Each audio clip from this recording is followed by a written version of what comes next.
In this video, we're going to introduce pharmacology. This is the first part of our course in general pharmacology, and this is Introduction to Pharmacology and Therapeutics by Dr. Winnie. So, what is pharmacology? Pharmacology is the study of drugs and their interaction with living systems. It involves things like the physical and chemical nature of the drugs, the biochemical and physiological effects that they bring about, the knowledge of the history and the source and the use of those drugs, how the drugs are absorbed, distributed, metabolized, and excreted. Pharmacology is applied, and in clinical pharmacology is the study of drugs in humans, the patients and the volunteers.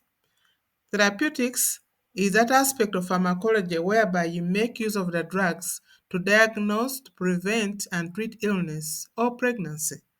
This is the medical use of drugs. The drug is any chemical that is able to affect the living systems. A chemical that can affect the living processes, that is a drug.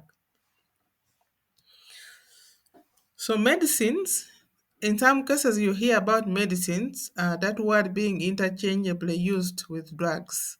And these are the drugs that are used to treat medical conditions. For example, antibiotics such as amoxicillin. There are drugs that are illicit, and this is because they are liable to cause dependence and addiction. For example, heroin and cocaine. And in some countries, marijuana is an illicit drug. Some medicines, however, may be put to illicit use. For example, morphine, pethidine, codeine. These are used therapeutically, but they may be used for illicit purposes as well. So chemotherapy is when you use drugs in the treatment of infectious diseases and neoplasms. Experimental pharmacology, this is the investigation of new and old drugs. A drug may be in use already for one indication, but it can be investigated to see whether it can be used for another condition. Pharmaceutical chemistry is the analysis of chemicals that have the potential to become drugs.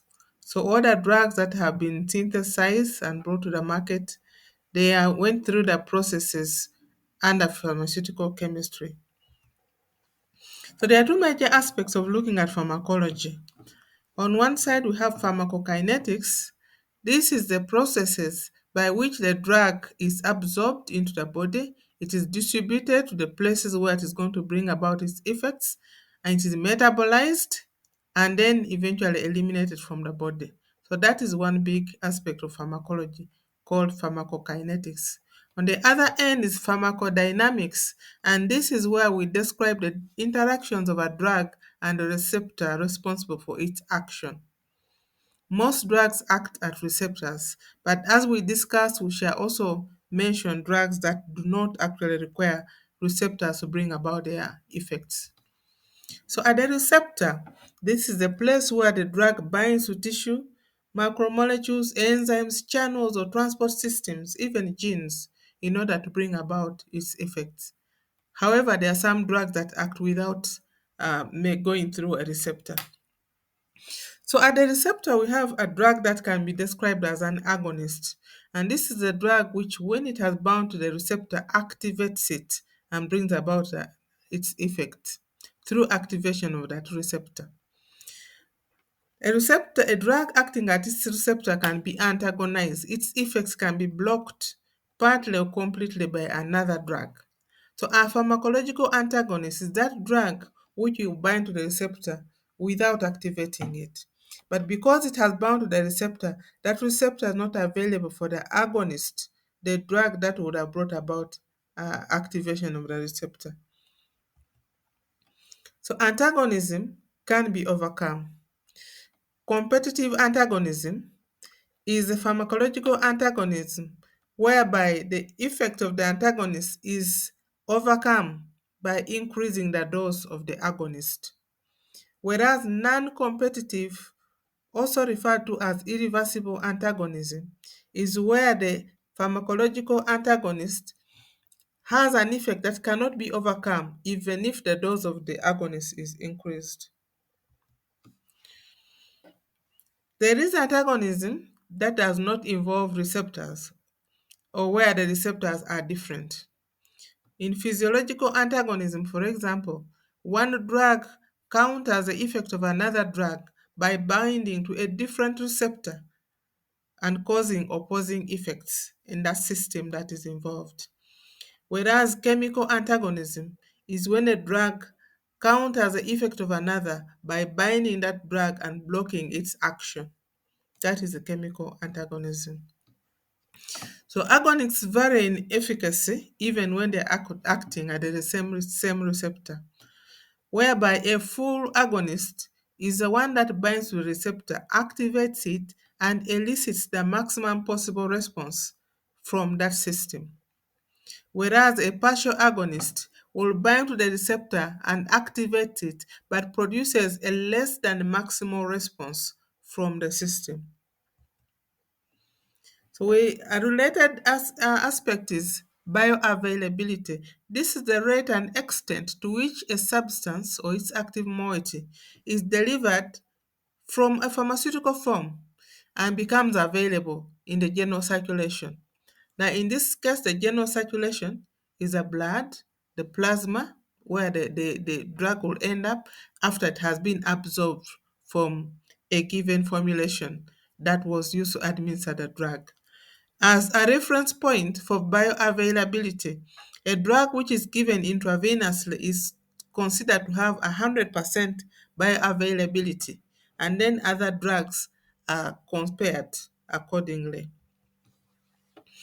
So once a drug is already in the circulation, it gets to a point when it's going to be eliminated. And there are various kinetics around the elimination of drug from the body. We have first order kinetics or first order elimination. And this is whereby the rate of elimination of a drug is proportional to the concentration of that drug in the body, specifically in the blood. The higher the concentration of the drug, the greater the amount of the drug that is eliminated per unit time. This is a kind of elimination kinetics that applies to most drugs. However, there's another type referred to as zero order elimination. And in this kind, the rate of elimination is constant regardless of the concentration of the drug in the body. So the elimination capacity can be saturated. For example, for alcohol, for ethanol. Closely related disciplines of pharmacology include pharmacy, which deals with the compounding and dispensing of drugs. Pharmaceutics, this is where the dosage designs and formulations are made. Pharmacognosy deals with drugs from natural sources. Therapeutics is when you carry out diagnosis, prevention, or treatment of diseases using a drug or pharmaceutical preparations. Toxicology looks at the toxic effects of the drugs, the effects that are undesired, and this specifically we are talking about in man, in human beings. Other disciplines like physiology, biochemistry, anatomy, and microbiology are very important because you need to know the normal before you can know what will be altered by the drugs. Since the drugs do not create anything new by themselves, they just modify what was already taking place. So we need to know what the physiology is, what the biochemistry is, the anatomy, for example, where the drug is going to bind and how it is going to alter whatever it is bound to.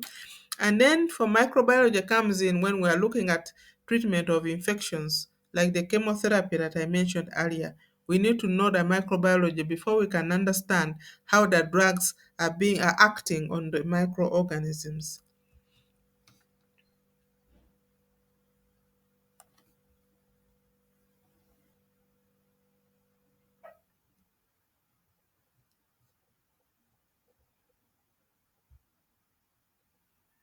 We will now look briefly at clinical development of drugs, how a new drug is brought into use. There were clinical phase and then there are two phases in the clinical trials of drugs.